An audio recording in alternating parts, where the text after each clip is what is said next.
माझ्या सर्वात जवळच्या मित्राने ती प्रोजेक्ट कार विकून टाकली, जिला आम्ही 8 महिने मिळून तयार केलं होतं आणि तेही फक्त त्याच्या गर्लफ्रेंडला बालीला घेऊन जाण्यासाठी.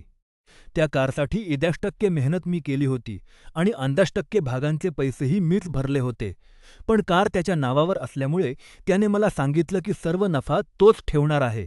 माझ्या कष्टांसाठी त्याने मला काय ऑफर दिली? फक्त $500. मी टर्बो सेटअपवर हजारो रुपये खर्च केले आणि शेकडो तास नखांतून ग्रीस माखून काम केलं, फक्त हे लक्षात यायला की मी त्याच्या सुट्ट्यांच्या सहलीसाठी पैसे जमा करून देत होतो. मला खूप मोठा विश्वासघात झाल्यासारखं वाटलं, पण मग मी एक सापळा रचायचं ठरवलं. मी त्याला एक शांत मेसेज पाठवला आणि आठवण करून दिली की आपण नफा अर्धा अर्धा वाटून घेण्याचे ठरवले होते. तो लगेच माझ्या जाळ्यात अडकला. त्याने उत्तर दिले, "हो, सुरुवातीला आपण 65 ठरवलं होतं, पण कायदेशीररित्या ही कार माझी आहे. मी तुला $500 देतोय यातच खुश राहा."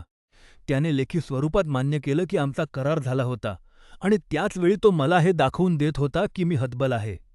तोच क्षण होता जेव्हा तो हरला. मी त्याला प्रत्येक पावतीचा स्क्रीनशॉट, माझे बँक स्टेटमेंट्स आणि प्रोफेशनल शॉप रेटनुसार कामाच्या 8 तासांचे बिल पाठवले. मी त्याला स्पष्ट सांगितलं की जर त्याने ही विक्री थांबवली नाही, तर मी सोमवारी त्याला स्मॉल क्लेम्स कोर्टात भेटेन. त्याचा तो अहंकार क्षणात गायब झाला. 2 दिवसांनंतर त्याच्या वडिलांना जेव्हा त्याच्या वागण्याबद्दल समजलं, तेव्हा त्यांना खूप लाज वाटली आणि त्यांनी यात हस्तक्षेप केला. माझी मित्र मला फोन करून आला, त्याचा आवाज पूर्णपणे हरलेला होता. शेवटी आम्ही 8% वाटणीवर सहमत झालो, ज्यात 8% हिस्सा माझा होता जेणेकरून माझे पार्ट्स आणि मजुरीचे पैसे वसूल होतील.